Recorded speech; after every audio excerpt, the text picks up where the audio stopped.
बिस्मिल्लाहिर्रहमानिर्रहीम। मैं शुरू करता हूँ अल्लाह के नाम से। बड़ा मेहरबान है, परवरदिगार है। सबसे पहले पूरी दुनिया के इंसानों को मैं सलाम पेश करता हूँ। अस्सलामु अलैकुम रहमतुल्लाहि व बरकातुहू। मैं खैरियत से हूँ, लेकिन आप सब की खैरियत में अल्लाह से गुजारिश है। अल्लाह मेरा यकीन है कि आप सब खैरियत से होंगे। अल्लाह आप सबको सलामत रखे।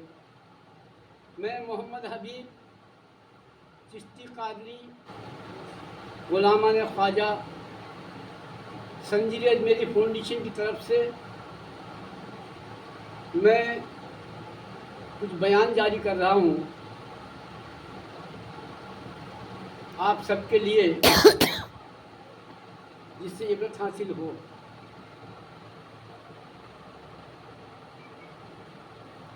आज जो सिलसिला इस वक्त जो सिलसिला चालू है फ़िलिस्तीन पर, और तमाम लोग कोई आतंकी कहता है, कोई टेररिस्ट कहता है, ख़ास करके मीडिया वाले। पहले तमाम इंसान, तमाम आदम की औलादों से मेरी गुजारिश है, हम सब हक के साथ रहें,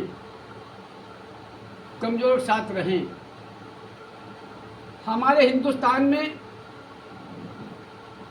आज से 200 साल पहले, 250 साल पहले, 300 साल पहले अंग्रेज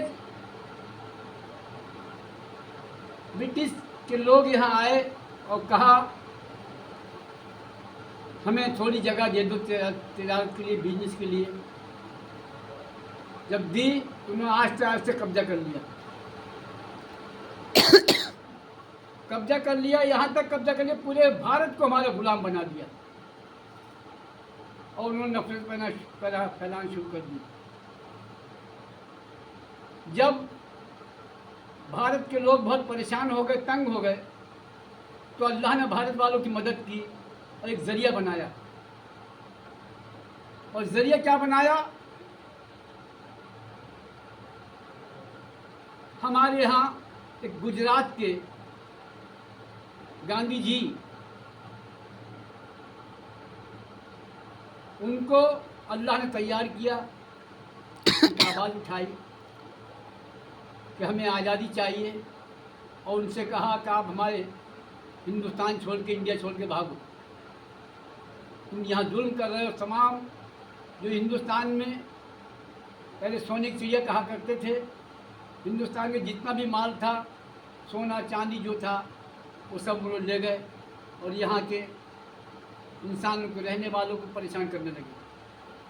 तब एक आवाज़ उठी और एकता की आवाज़ उठी, नारा बुलंद हुआ, हमें आज़ादी चाहिए। ये इनकलाब जिंदाबाद का नारा उठा। तो गांधी जी ने फिर लोगों को साथ किया, एक किया और आवाज़ दी, सबको जोड़ा। तमाम उसमें जो चाहते थे कि हम आज़ाद हों और गुलामी से हमें राहत मिले, और अल्लाह से उन्होंने मदद मांगी और अपना काम शुरू किया। उन जालिमों का मुकाबला किया। भगत सिंह ने मुकाबला किया। तमाम जितने भी रहने वाले थे, हिंदुस्तान से प्यार करने वाले, भारत से प्यार करने वाले, सब ने अंग्रेजों के खिलाफ बगावत की, उनको जुल्म का जवाब दिया। वो जुल्म करते थे, उसका जवाब दिया। अब जब बताइए, हमारे हिंदुस्तान को जब उन्होंने कब्जा कर लिया और जालिमों ने हमें तंग किया, तरह तरह की परेशानी दी, तो यहाँ जो आवाज़ उठी, इनकलाब आया, सुभाष चंद्र बोस ने आवाज़ उठाई, उन्होंने अपनी फौज तैयार की, उन्होंने अपने आदमी तैयार किया। भगत सिंह, हमारे तमाम उलमाए दीन, एक का क्या नाम बताऊँ, तमाम थे, यहाँ से लेकर पंजाब तक जालिमों ने जुल्म किया, सब ने जाने दी। क्या उनको आतंकवादी कह सकता है कोई? कोई बताए उनको आतंकवादी कह सकता है क्या? वो देशद्रोही कह सकता है क्या? उन्होंने अपनी जेल देश पर जान दे दी, देश को आज़ाद कराने के लिए, जालिमों को शिकस्त देने के लिए उन्होंने तैयारी की। आखिर अल्लाह की मदद हुई और अंग्रेज़ों को जाना पड़ा।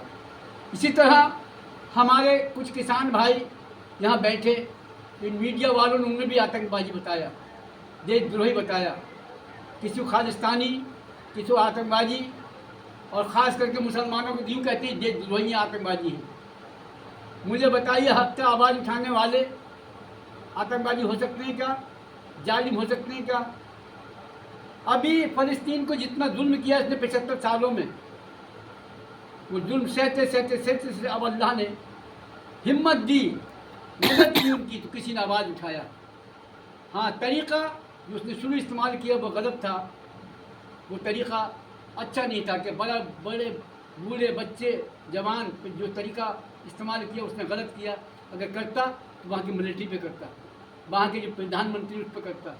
अब उसने फ़लस्तीन में, गाज़ा में इतने हॉस्पिटलों पे बमबारी की, वो सबसे बड़ा वो टेररिस्ट है, सबसे बड़ा वो आतंकबाजी है जिसने बच्चों को मारा, बूढ़ों को मारा, हॉस्पिटल में मारा, बीमारों को मारा। अब मुझे बताइए, जितने भी इंसाफ पसंद हैं वो इससे अलग हो सकते हैं क्या? मजलूमों के साथ नहीं देंगे, किसका साथ देंगे? आज पैगाम है, आज मैं पूरी दुनिया के इंसानियत को ये पैगाम देना चाहता हूँ, हर इंसान मैं मेरे जुल्म के ख़िलाफ़ हो जाए और जो मजलूम है उनका साथ दे। हम यहाँ से वहाँ पहुँच नहीं सकते, लेकिन हम दुआ कर सकते हैं अल्लाह उनकी तमाम हर तरह से मदद करे। और जितने भी मुल्क हैं इंसानों के, इंसानियत के, हमारे इंडिया, हमें ये खुशी हुई पहले जो भी किया, लेकिन अल्लाह ने उनको हिदायत दी, हमारे पीएम साहब को, उन्होंने मजलूमों की मदद की, उन्होंने फ़लस्तीन का साथ दिया, दवाइयाँ भेजी, खाने भेजे, जो उनकी ज़रूरत की चीज़ थी वो भेजी, डॉक्टर भेजे। मैंने सुना डॉक्टर भी गए।